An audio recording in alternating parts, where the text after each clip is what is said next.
folks might not be able to get to the physical church building on a Sunday.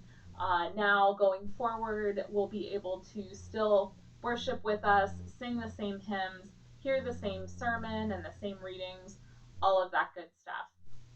So hopefully this test works, and it should be going to both Facebook Live and actually what I'm trying to get going is live streaming on YouTube as well.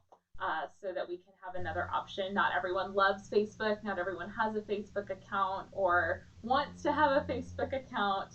And so I'm hoping to also offer live streaming on YouTube. Another thing that I want to speak briefly about is that this Sunday is the Feast of Pentecost, where we celebrate the God's gift of the Holy Spirit to the church. Some people kind of call it the church's birthday. Some people, we often all wear red. It's a big feast day of the church. In other years, we've had baptisms and celebrated those baptisms, had potlucks where we've all eaten together.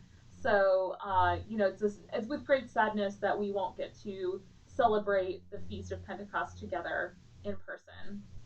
But one thing we will be doing this year on Pentecost, and we haven't been doing it for the previous Sundays when we have not been worshiping in person together, is that I am going to celebrate Holy Eucharist this Sunday for the Feast of Pentecost.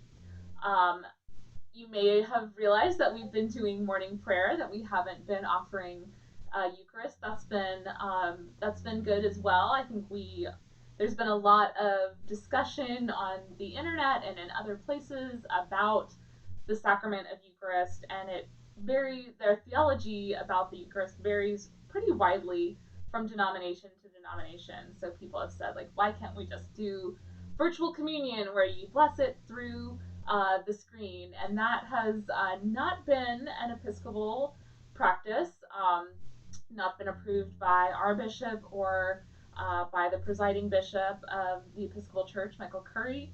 So we are not going to do that, but I am going to celebrate Holy Eucharist at St. Anne's with those who are present, which I think will just be the maybe four of us, including me.